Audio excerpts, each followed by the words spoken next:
Désolé, monsieur, mais vous ne figurez pas sur la liste des invités. Le vigile de l'hôtel m'a regardé avec cette expression professionnelle réservée aux intrus dans les mariages chics.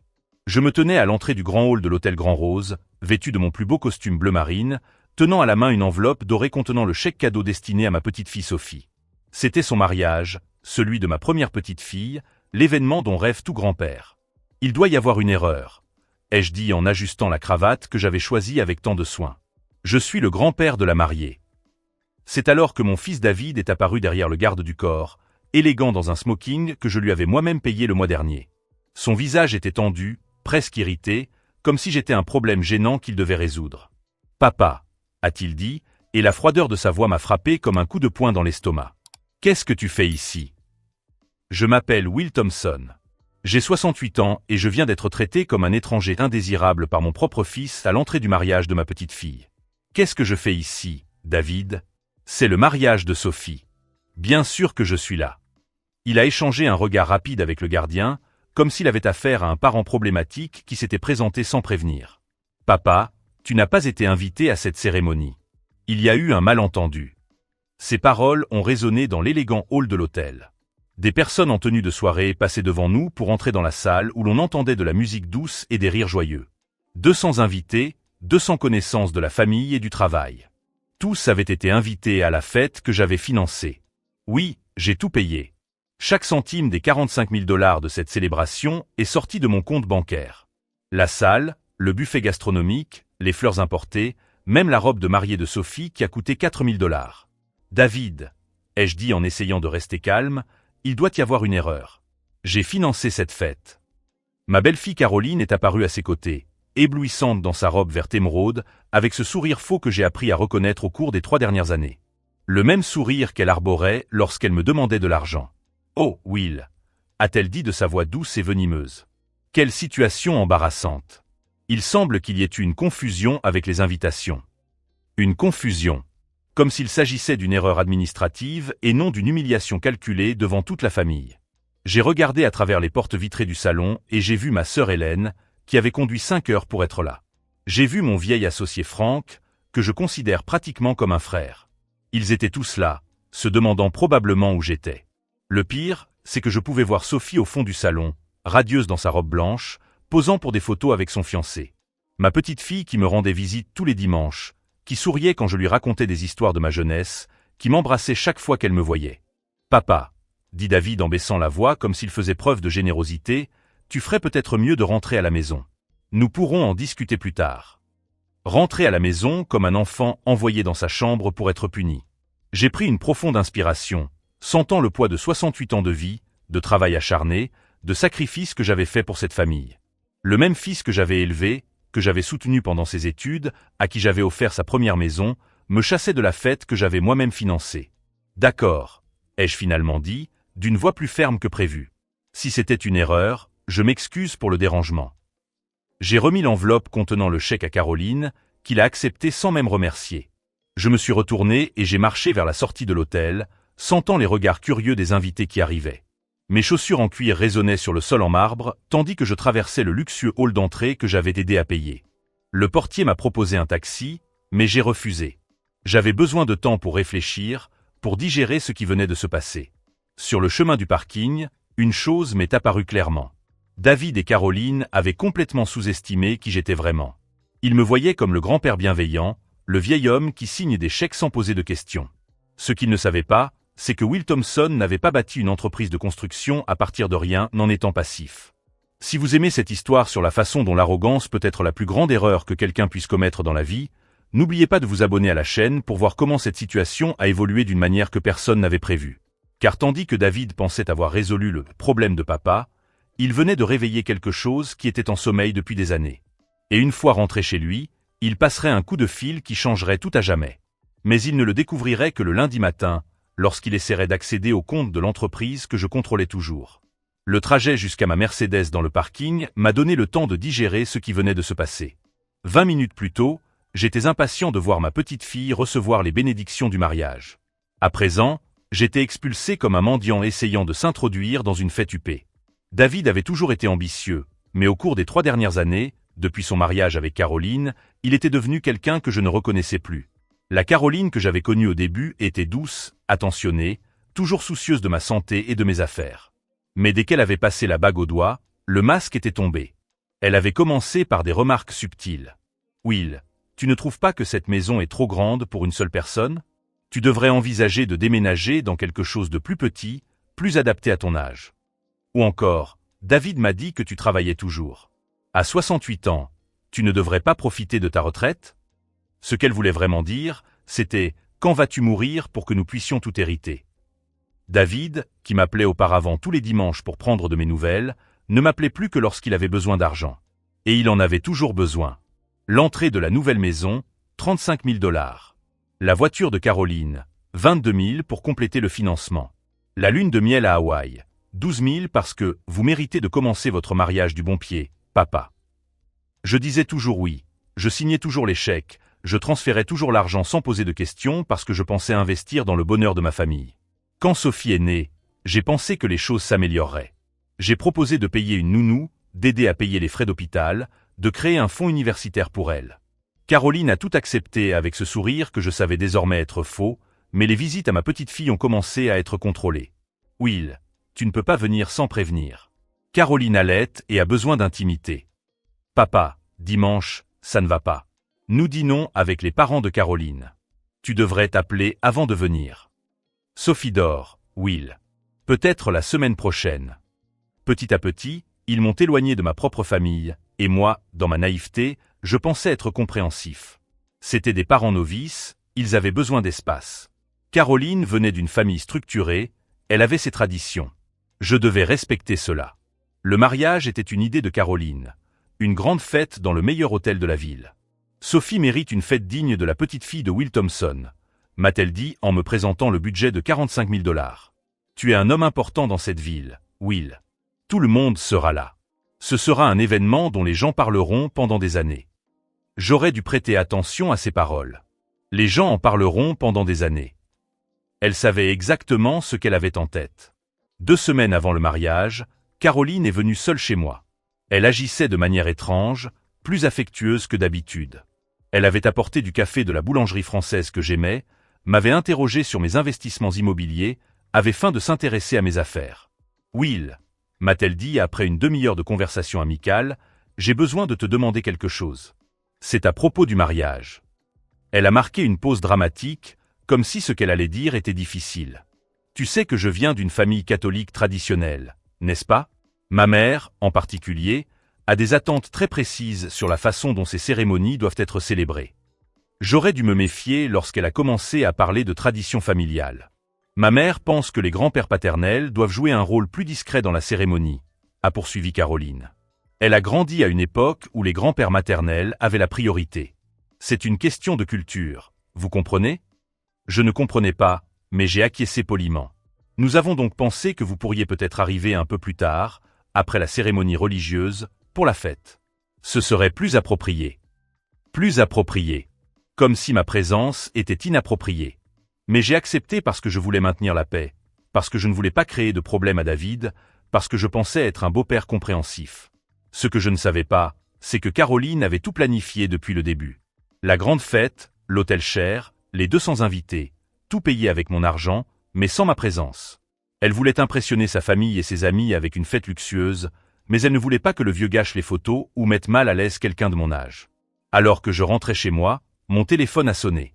C'était David. « Papa », a-t-il dit, et sa voix avait ce ton condescendant que j'avais appris à détester. Caroline m'a dit qu'il y avait eu un malentendu aujourd'hui. Elle est très contrariée. Tu l'as embarrassée devant sa famille. Embarrassée. C'était moi qui avais été humilié publiquement, mais c'était elle qui était embarrassée. David, ai-je dit en gardant un ton calme, j'ai payé pour cette fête.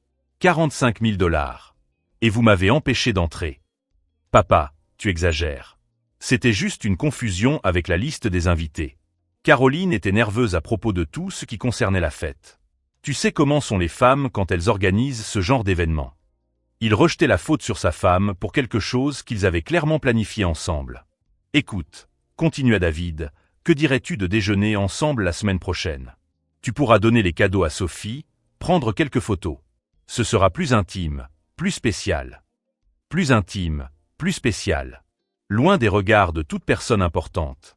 On verra, répondis-je avant de raccrocher.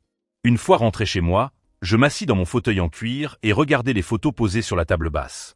David enfant, souriant sur mes genoux. David obtenant son diplôme universitaire, m'embrassant avec gratitude. David le jour de son mariage, me chuchotant à l'oreille « Merci pour tout, papa ». Quand ce garçon était-il devenu un homme qui ne me voyait plus que comme un compte en banque ambulant? Mais alors que j'étais là, ressentant le poids de la trahison familiale, une chose m'est apparue très clairement. David et Caroline avaient commis une erreur fatale. Ils avaient complètement sous-estimé qui j'étais. Will Thompson n'a pas bâti un empire dans le secteur de la construction en étant passif. Je ne suis pas devenu l'un des plus grands entrepreneurs commerciaux de la ville en laissant les gens me manquer de respect.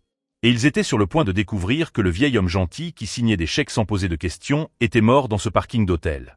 J'ai pris mon téléphone et j'ai composé un numéro qui figurait dans mon répertoire depuis 30 ans. « Richard », ai-je dit lorsqu'il a répondu, « c'est Will Thompson.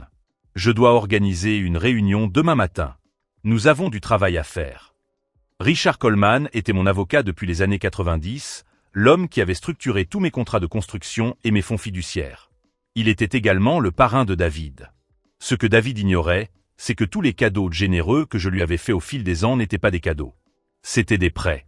Des prêts avec des contrats signés, des conditions spécifiques et des clauses d'échéance. Et demain matin, Richard et moi allions passer en revue chacun de ces contrats, car désormais, Will Thompson n'était plus en mode grand-père bienveillant. Il était en mode homme d'affaires impitoyable. Et David allait découvrir lundi que se frotter au mauvais homme avait des conséquences qui allaient bien au-delà d'une simple querelle familiale.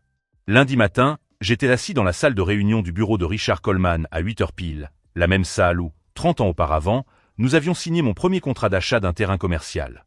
Les murs en acajou arboraient toujours les mêmes diplômes encadrés, mais Richard avait désormais les cheveux complètement gris et l'air plus sérieux que le jeune avocat ambitieux qui m'avait aidé à bâtir mon empire. « Will », dit-il en ajustant ses lunettes tout en étalant des dossiers sur la table, « j'ai examiné tous les documents que vous m'avez demandés et je dois dire que vous avez été plus prudent que je ne l'imaginais. » Il ouvrit le premier dossier.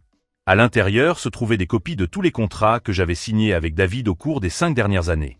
Chaque cadeau généreux que j'avais fait à mon fils était documenté sous forme de prêt avec des conditions spécifiques, des taux d'intérêt et des clauses d'échéance. La maison d'Elm Street, a indiqué Richard en montrant le premier document, 200 000 $. Prêt sans intérêt, mais avec un délai de remboursement de 10 ans. David a signé ici, reconnaissant que s'il cessait d'effectuer ses paiements mensuels pendant plus de 3 mois consécutifs, vous auriez le droit de saisir immédiatement l'hypothèque. Je souris. Et a-t-il effectué des paiements, Richard? Aucun. Pas un centime en 5 ans. Richard tourne à la page. La BMW de Caroline. 45 000 $. Même condition, 0 paiement. Le fonds universitaire de Sophie que vous avez créé. Techniquement, il s'agit d'un prêt éducatif que David s'est engagé à rembourser lorsque la jeune fille atteindrait l'âge de 18 ans. Page après page, Richard énuméra la dette croissante. L'argent pour la lune de miel, les paiements par carte de crédit que j'avais temporairement pris en charge, et même la bague de fiançailles de Caroline qui avait coûté 15 000 $. Au total, a déclaré Richard en fermant le dernier dossier, David te doit 583 000 $, y compris les intérêts composés calculés selon les termes des contrats. 583 000 $. Une fortune que mon fils a joyeusement dépensée tout en me traitant comme un obstacle gênant. Mais la véritable bombe est venue lorsque Richard a ouvert un autre dossier, un dossier rouge que j'avais complètement oublié. Et il y a ceci, a-t-il dit en sortant un gros document agrafé. Thomson Holdings LLC, la société que vous avez créée en 2005 pour gérer vos investissements immobiliers. Mon estomac s'est retourné. J'avais complètement oublié cette structure juridique. David apparaît comme vice-président et futur bénéficiaire de 60% des actions, a poursuivi Richard. Mais il y a une clause très spécifique dans les statuts. Tout bénéficiaire qui fait preuve d'un comportement préjudiciable aux valeurs familiales ou à la réputation de l'entreprise peut voir ses actions révoquées par décision du président, c'est-à-dire vous. Une conduite préjudiciable aux valeurs familiales. J'ai inclus cette clause dans le but de protéger l'entreprise contre les scandales financiers ou criminels. Je n'aurais jamais imaginé qu'un jour je l'utiliserais contre mon propre fils. Richard, ai-je dit, sentant un changement fondamental en moi, humilier publiquement le président de l'entreprise devant 200 personnes constitue-t-il une conduite préjudiciable? Le sourire qui s'est dessiné sur le visage de mon avocat était le même que celui qu'il arborait habituellement au tribunal lorsqu'il savait qu'il avait gagné une affaire. Will, mon ami, ce n'est pas seulement une conduite préjudiciable. C'est un suicide corporatif. À ce moment-là, mon téléphone portable a sonné. C'était Hélène, ma sœur, qui avait été témoin de mon humiliation à l'hôtel. Will, sa voix était pleine d'indignation, je n'ai pas dormi depuis samedi. Ce que David t'a fait est inacceptable. Frank est également révolté. Nous voulons que tu saches que nous sommes de ton côté, quoi qu'il arrive. Frank était mon ancien associé, aujourd'hui à la retraite, mais toujours une figure respectée dans la communauté des affaires locales. Si Hélène et Frank étaient indignés, d'autres personnes importantes l'étaient également. Et il y a autre chose, a poursuivi Hélène. Caroline a publié des photos du mariage sur les réseaux sociaux. Toutes les photos montrent la fête luxueuse, l'hôtel 5 étoiles, mais dans toutes les légendes, elle ne remercie que la famille Miller, ses parents, d'avoir rendu cette célébration possible. Ton nom n'est pas mentionné une seule fois, Will. Pas une seule fois. J'ai raccroché le téléphone et j'ai regardé Richard. La dernière pièce du puzzle venait de se mettre en place. David et Caroline m'avaient non seulement humilié publiquement, mais ils effaçaient aussi activement ma contribution à cette histoire, s'attribuant le mérite de l'argent que j'avais fourni. Richard, ai-je dit d'une voix ferme que je n'avais pas eue depuis des années, je veux que tu prépares 3 documents. Premièrement, une notification de remboursement anticipé de tous les prêts au nom de David Thompson, avec un délai de 30 jours pour le paiement intégral ou l'exécution des garanties. Richard a commencé à prendre des notes. Deuxièmement, la convocation d'une assemblée extraordinaire de Thomson Holdings pour voter la révocation des actions de David pour conduite préjudiciable aux valeurs de l'entreprise. Et le troisième document, a demandé Richard. Une nouvelle version de mon testament. Je veux retirer David comme bénéficiaire principal et créer un fonds fiduciaire éducatif pour Sophie, géré de manière indépendante. Caroline et David n'auront pas accès à ces fonds avant que Sophie ait atteint l'âge de 25 ans. Richard s'est arrêté d'écrire et m'a regardé droit dans les yeux. Will, êtes-vous sûr de cela? Une fois que nous aurons remis ces notifications, il n'y aura plus de retour en arrière possible. David perdra sa maison, sa voiture, tout. Et il saura que c'est toi qui as tout manigancé. Je repensais à l'humiliation que j'avais ressentie devant la porte de l'hôtel, à la façon dont David m'avait regardé comme si j'étais un mendiant importun, au petit rire de Caroline lorsque le gardien m'avait empêché d'entrer à la fête que j'avais financée. Richard, dis-je en me levant de ma chaise, David a pris une décision samedi. Il a choisi de me traiter comme un moins que rien devant toute notre communauté. Maintenant, je prends ma décision. Je m'approchai de la fenêtre du bureau qui donnait sur le quartier commercial où se trouvaient 6 immeubles. Des immeubles qui valaient plus de 10 millions de dollars. Des immeubles que David pensait hériter automatiquement parce qu'il était mon fils. Préparez les documents, Richard. Et assurez-vous que l'huissier de justice remette les notifications au bureau de David devant ses collègues. S'il a voulu m'humilier publiquement, il est juste que sa chute soit également publique. À ce moment-là, je n'étais plus le grand-père bienveillant qui signait des chèques sans poser de questions. Je redevenais Will Thompson, l'homme qui avait bâti un empire dans le secteur de la construction à partir de rien, qui avait survécu à la récession de 2008, qui avait transformé des terrains vagues en complexes commerciaux lucratifs. Et David était sur le point de découvrir que se frotter au mauvais homme avait des conséquences qui allaient bien au-delà d'une simple querelle familiale. Alors que je quittais le bureau de Richard avec des copies de tous les contrats dans mon porte-documents, j'ai reçu un SMS de Caroline. Will, David m'a demandé de t'inviter à un déjeuner familial jeudi. Nous pourrons discuter du malentendu de samedi et aller de l'avant en tant que famille unie. J'ai regardé le message et j'ai ri. Il croyait qu'un déjeuner et quelques excuses superficielles suffiraient à effacer 500 000 $ de dettes et des années de manque de respect. J'ai tapé ma réponse, nous en discuterons, Caroline. Jeudi, vous découvrirez exactement comment fonctionnent les familles unies. Ce qu'il ne savait pas, c'est que jeudi matin, avant notre déjeuner, David aurait déjà reçu les notifications légales qui transformeraient sa vie en une bataille qu'il n'avait pas les moyens de gagner. Et cette fois, je jouais pour gagner. Mercredi matin, j'observais Richard réviser les derniers documents qui changeraient la vie de David à jamais. Le soleil pénétrait par les grandes fenêtres, éclairant les 3 dossiers rangés sur mon bureau en acajou. Un rouge contenant les avis de recouvrement, un bleu contenant la révocation des actions de la société et un noir contenant le Nouveau Testament. Mais ce que David allait découvrir dans les 24 heures suivantes, c'est que sous-estimer Will Thompson était l'erreur la plus coûteuse qu'il pouvait commettre. Tony, dit Richard lorsqu'il arriva à mon bureau le mercredi matin, un dossier en cuir noir à la main, les huissiers sont en place. À 10h15, au moment même où David dirigera la réunion hebdomadaire de l'équipe, il recevra les notifications. J'avais délibérément choisi cette heure. David tenait toujours à afficher son autorité lors de ces réunions, parlant de projets futurs et d'objectifs ambitieux. Le voir perdre son assurance devant ses employés serait un pur bonheur. Et l'assemblée extraordinaire de Thomson Holdings? Demandai-je. Elle est prévue vendredi à 14 heures. J'ai envoyé les convocations hier soir à tous les actionnaires minoritaires. Je dois dire, Will, que lorsque j'ai vaguement mentionné la raison de l'urgence, Hélène et Frank se sont montrés plus que disposés à y assister. Pendant que Richard organisait les derniers documents, mon téléphone a vibré. C'était un message de Caroline. Will, David est très impatient de déjeuner avec nous demain. Il a quelques idées pour renforcer les liens familiaux. Serait-il possible d'avancer cela à aujourd'hui? J'ai souri. L'anxiété commençait à miner leur confiance. J'ai répondu, demain, c'est parfait, Caroline. Certaines conversations sont trop importantes pour être précipitées. Richard m'a regardé avec curiosité lorsque j'ai fini de taper. Ils sont nerveux? Désespérés? Ai-je corrigé? Caroline essaie d'avancer la réunion. David n'a probablement pas dormi depuis que j'ai mentionné les conséquences lundi. À 10h15 pile, mon téléphone a sonné. C'était David, et sa voix était méconnaissable, aiguë, presque hystérique. Papa, qu'est-ce que c'est que ça? 583 000 $? Tu es devenu fou?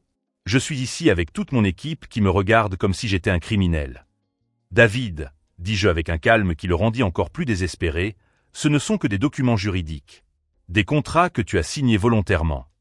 Des contrats? Quels contrats? C'étaient des cadeaux. Tu n'as jamais mentionné de paiement.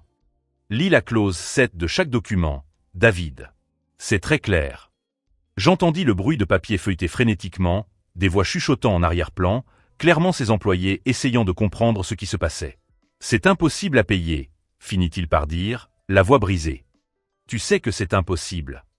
Alors tu aurais dû y penser avant de me traiter comme de la merde à la porte du mariage de Sophie. Papa, s'il te plaît, pouvons-nous en discuter en privé? Mes employés sont tous ici. Tout comme 200 personnes étaient à l'hôtel lorsque tu m'as humilié publiquement. J'ai raccroché. 15 minutes plus tard, Caroline a appelé, en pleurs.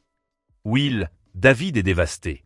Les employés se demandent si l'entreprise a des problèmes financiers. Certains clients ont déjà appelé pour savoir s'ils devaient chercher d'autres constructeurs. Caroline, dit-il d'une voix neutre, David a pris des décisions. Il en subit maintenant les conséquences. Mais Sophie, tu vas détruire l'avenir de ta propre petite fille à cause de ton orgueil blessé? Sophie aura un fonds fiduciaire pour ses études qui garantira son avenir. Un fonds auquel ni toi ni David ne pourraient toucher. Le silence à l'autre bout du fil était assourdissant. « Que veux-tu » demanda-t-il finalement, la voix mêlée de colère et de désespoir. « Demain, au déjeuner, nous discuterons de ce que je veux. » Dans l'après-midi, j'ai reçu un appel de Frank. « Will, Richard m'a parlé de la réunion de vendredi. Je veux que tu saches que tu as mon soutien total. Ce que David a fait au mariage est inacceptable. » Frank n'était pas seulement mon ancien associé, mais aussi l'une des figures les plus respectées du monde des affaires. Son opinion avait un poids considérable. « Et il y a autre chose, » a poursuivi Frank. « J'ai reçu un appel très intéressant aujourd'hui. David a essayé d'obtenir un prêt d'urgence en utilisant les actions de Thomson Holdings comme garantie. Le directeur de la banque m'a appelé pour vérifier la validité des actions avant d'approuver quoi que ce soit. Ma mâchoire s'est crispée. David essayait d'utiliser les actifs de l'entreprise à mon insu. Qu'avez-vous dit à la banque? La vérité. Que ces actions pouvaient être remises en question pour des raisons de gouvernance d'entreprise. Le prêt a été immédiatement refusé. David s'enfonçait de plus en plus. Chaque tentative désespérée pour trouver une issue ne faisait que confirmer qu'il avait complètement perdu le sens des limites et des responsabilités. Le jeudi matin, je me suis habillé avec le même soin que pour les réunions d'affaires importantes. Costume gris anthracite, cravate rouge, des couleurs qui ont toujours inspiré l'autorité. Je suis arrivé au restaurant Giovanni's 15 minutes avant l'heure prévue et j'ai choisi la table centrale que j'avais réservée. Je voulais que notre conversation soit vue par d'autres membres respectés de la communauté. David et Caroline sont arrivés à l'heure, mais ils semblaient complètement dévastés. David portait le même costume que la veille, froissé, comme s'il avait dormi avec. Caroline n'était pas maquillée, ce qui était impensable pour elle, et ses yeux étaient rouges et gonflés à force d'avoir pleuré. Si vous avez suivi cette histoire sur les conséquences dévastatrices que peut avoir le manque de respect au sein d'une famille, n'oubliez pas de vous abonner à la chaîne, car ce qui s'est passé lors de ce déjeuner a démontré que parfois, la vérité la plus douloureuse est aussi la plus libératrice. Ils se sont approchés de la table comme des condamnés marchant vers l'échafaud. « Papa, a dit David d'une voix rauque de désespoir, nous devons régler cela. Il y a un malentendu. Asseyez-vous, a-t-il dit calmement en désignant les chaises. Nous allons tout clarifier. Caroline s'est effondrée sur la chaise, comme si ses jambes ne pouvaient plus la soutenir. Will, s'il te plaît, tu ne peux pas nous faire ça. Nous sommes ta famille. Famille, ai-je répété, en gardant une voix basse mais ferme. Caroline, tu te souviens de ce que tu m'as dit samedi? Qu'il y avait une confusion avec la liste des invités. Ils échangèrent des regards désespérés. Papa, nous t'avons déjà expliqué, tenta David. C'était une erreur de l'organisateur de l'événement. David, dis-je en sortant un papier plié de la poche de ma veste, voici une copie de la liste finale des invités que Caroline m'a envoyée par email 2 semaines avant le mariage, pour que je l'approuve. Tu veux que je lise les noms? Le visage de Caroline perdit le peu de couleur qui lui restait. Mon nom n'a jamais figuré sur cette liste, David. Jamais. Parce que vous n'aviez jamais eu l'intention de m'inviter. Vous vouliez mon argent, mais pas ma présence. Le silence autour de la table était assourdissant. Vous m'avez utilisé, ai-je poursuivi. Vous avez pris mon argent, vous l'avez dépensé dans une fête luxueuse pour impressionner vos amis, et quand est venu le moment de la célébration, vous m'avez traité comme un intrus. Papa, a tenté David une fois de plus, la voix désormais brisée, c'était une terrible erreur. Nous te demandons pardon. Pardon. Ai-je ri, mais c'était un rire froid. David, as-tu la moindre idée du nombre de personnes qui ont assisté à mon humiliation? Hélène, Franck, les voisins, les amis de la famille. 200 personnes m'ont vu être expulsé de la fête que j'avais payée. Maintenant, ai-je dit en pliant le papier et en le remettant dans ma poche, vous allez apprendre que les actions ont des conséquences. Vous avez 30 jours pour me payer 583 000 $, ou vous perdrez votre maison, votre voiture et tout ce que vous avez construit avec mon argent. C'est impossible, s'écria Caroline, attirant l'attention des autres tables. Personne n'a autant d'argent. Alors vous auriez dû y penser avant de signer les contrats, répondis-je calmement, ou avant de me traiter comme un moins que rien. David se tenait la tête entre les mains, faisant manifestement des calculs désespérés. Papa, même en vendant la maison, nous ne pourrons pas réunir cette somme. Tu le sais bien. Je le sais parfaitement, David. Et c'est exactement le but. Je me suis levé de table, laissant un billet de 20 $ pour payer mon café. Vous avez fait un pari très risqué en décidant de m'humilier publiquement. Vous avez parié que j'accepterais tout en silence parce que je n'étais que le gentil grand-père. Vous avez perdu ce pari. Alors que je me dirigeais vers la sortie du restaurant, j'entendis Caroline sangloter et David essayer de la calmer. D'autres clients regardaient discrètement, reconnaissant le drame familial qui se déroulait à la table centrale. Vendredi à 14 h, je serai à l'assemblée extraordinaire de Thomson Holdings, où David perdrait officiellement ses actions dans l'entreprise. Et lundi, lorsqu'il tenterait désespérément de renégocier ses prêts, il découvrirait que Will Thompson n'était plus en mode père compréhensif. Il était en mode homme d'affaires qui n'accepte pas les défauts de paiement. Vendredi à 2 h de l'après-midi, j'étais assis en bout de la table en acajou dans la salle de réunion de Thomson Holdings, regardant David entrer dans la pièce comme un condamné marchant vers l'échafaud. Ses yeux étaient rouges. Il n'avait probablement pas dormi depuis qu'il avait reçu les notifications. Caroline n'était pas avec lui. Apparemment, elle avait passé la matinée à essayer de vendre les bijoux de marque pour obtenir de l'argent rapidement. Richard Silverman était à ma droite avec un dossier de documents organisés avec une précision militaire. À ma gauche, Frank Patterson, mon ancien associé et désormais membre du conseil d'administration, m'a salué d'un signe de tête solennel. Hélène était également présente, non pas en tant que membre de la famille, mais en tant qu'actionnaire minoritaire. Elle détenait 5% de l'entreprise, un cadeau que je lui avais fait il y a des années. Merci à tous d'être venus, dis-je, ma voix résonnant dans la salle silencieuse. Cette assemblée extraordinaire a été convoquée pour voter la révocation des actions de David Thompson pour conduite préjudiciable aux valeurs et à la réputation de l'entreprise. David était pâle. Ses mains tremblaient tandis qu'il feuilletait désespérément quelques papiers qu'il avait apportés. « Papa, s'il te plaît, pouvons-nous en discuter en privé ? Il n'est pas nécessaire d'impliquer d'autres personnes. »« D'autres personnes » répétai-je en gardant ma voix sous contrôle. « David, toutes les personnes présentes à cette table sont des actionnaires de cette entreprise. Elles ont le droit de savoir quand un vice-président compromet publiquement notre réputation. » Frank se pencha en avant. « Will, peux-tu expliquer exactement ce qui s'est passé ? Nous voulons entendre tous les détails avant de voter. » Je pris une profonde inspiration et commençai à raconter.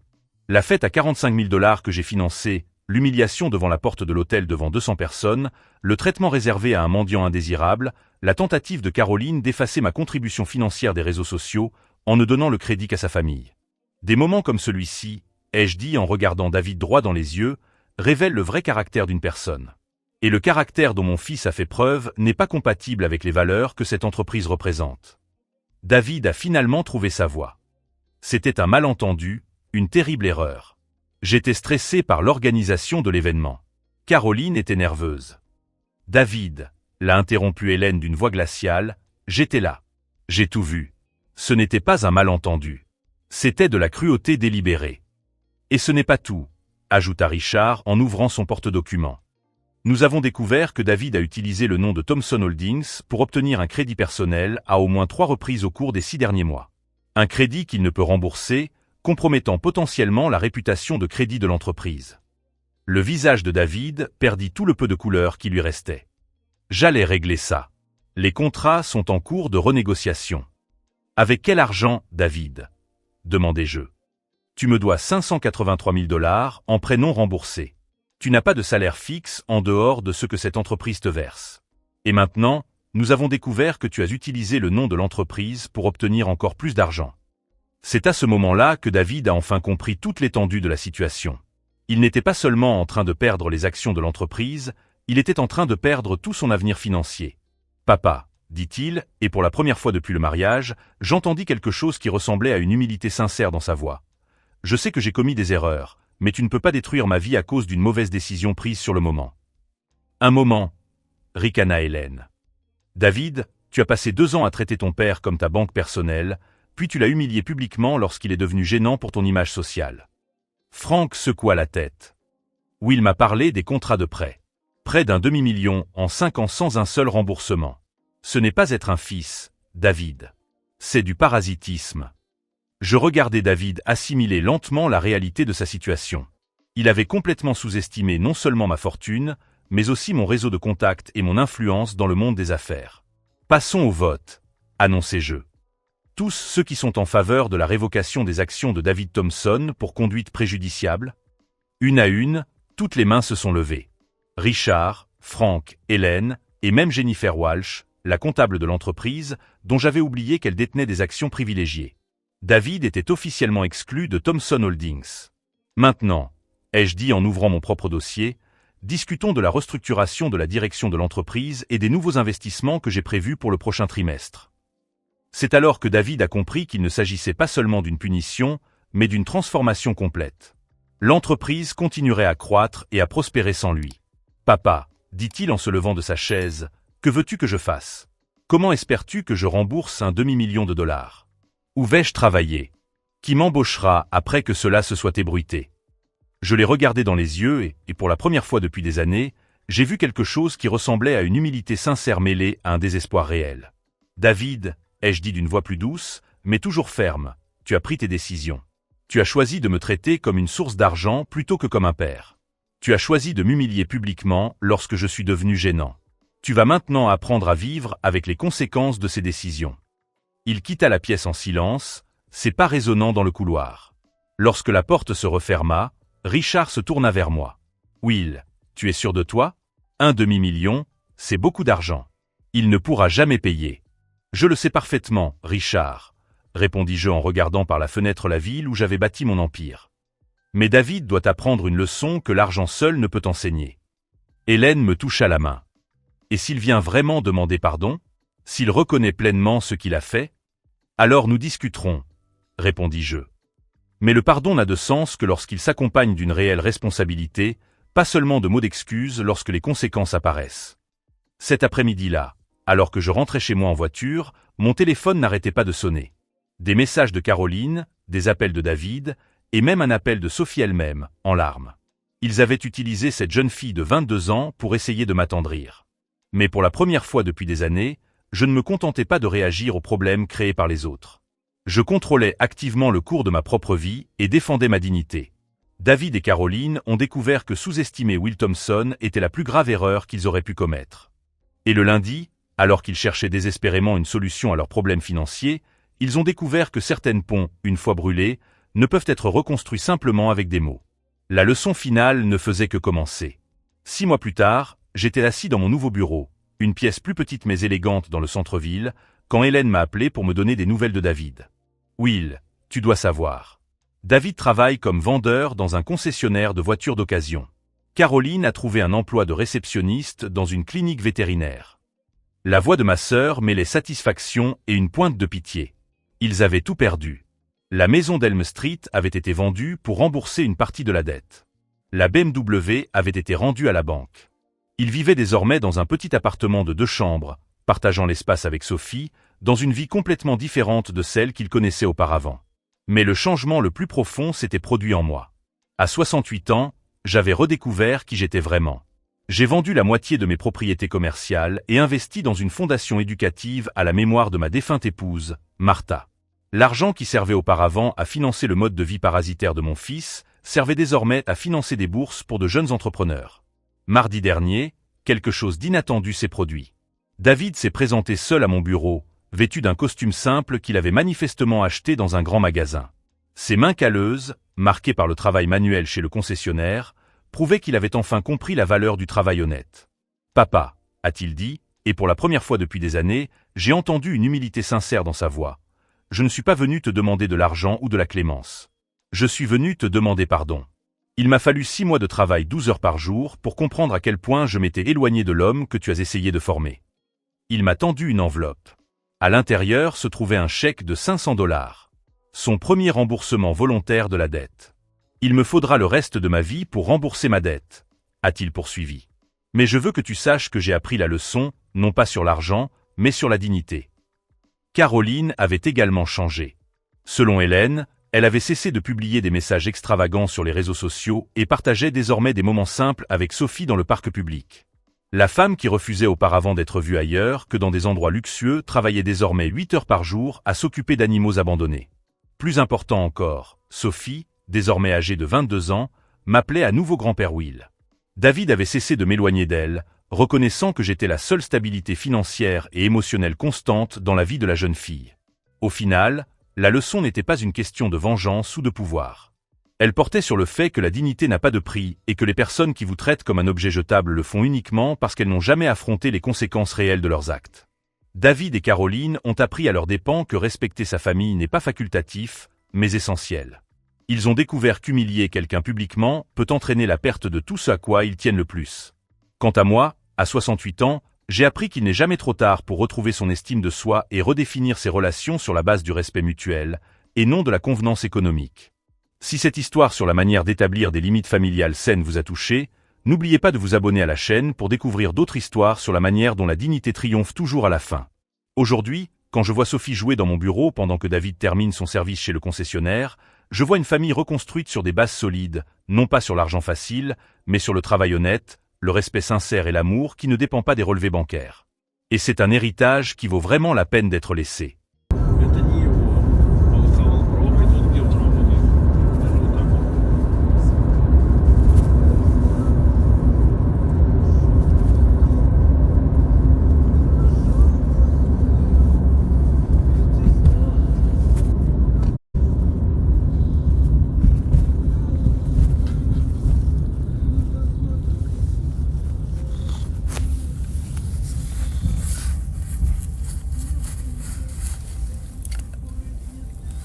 Они, получается, с другой стороны города живут, да? Они теперь, да, живут на другой стороне, считай, со стороны Фурунова.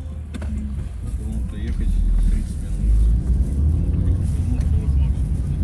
Ладно, хорошо, подъедем. Ну, да. Ну, там сейчас микрорайон у них отстраивается, там, конечно, инфраструктура вся отстраивается. Сейчас увидите.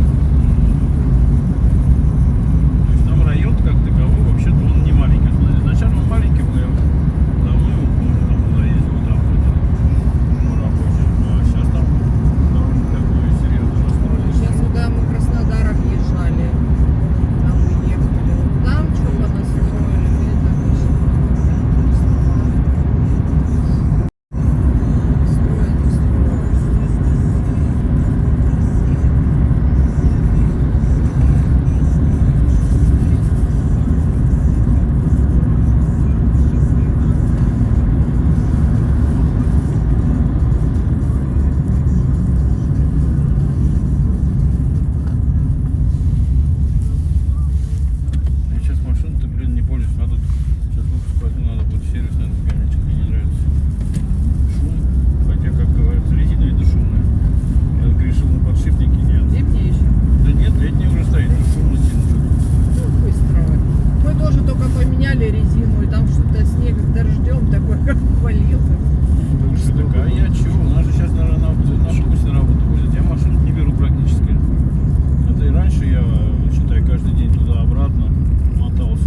Я вот сегодня заправился, а перед этим вот в течение месяца я забрал только всего 10 литров.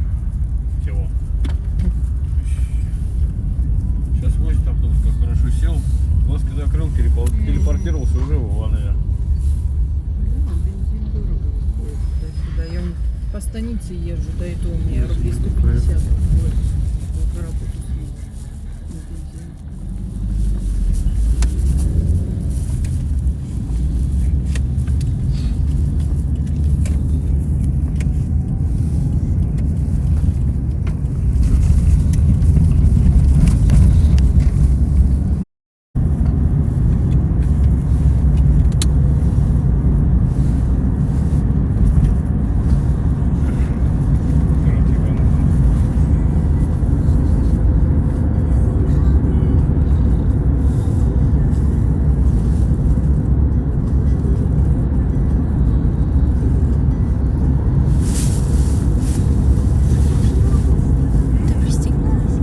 Да?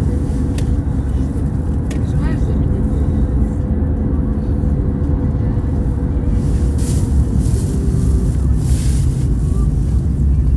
У нас хорошо, Миша сразу ушел от нас, пересел на другое место, и мы свободны движение на 3 местах. Что, мало народу был, да? Нет, оно забито, но он сразу увидел, где свободное около окошка. Перепрыгнул, а так вообще... Весь полет снимал, да, Миш? Конечно. Совсем мало, потому что я смотрела, билетов не было вот это несколько дней. Лучше.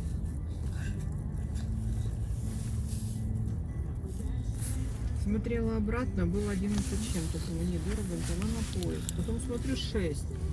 Ну, блин, зато нет уже потом на электричке. Ага. Сейчас уже смотрю, уже 7,5. Не знаю еще. Обратно. А, вы еще не решили, что ли? Ну, мы как бы взяли на поезд, мы просто приезжаем поздно в Краснодар. А если задержат поезд, мы не успеем на автобус. Там час до автобуса, до Варениковки. А далеко, да? Ну да, с Краснодара. Да. Нет, я имею в виду этот между вокзалами. Нет, для там того, что недалеко. уже, да? Я просто единственное сейчас бывает задерживаю поезда. Ага. Да, когда бомбят или что-то,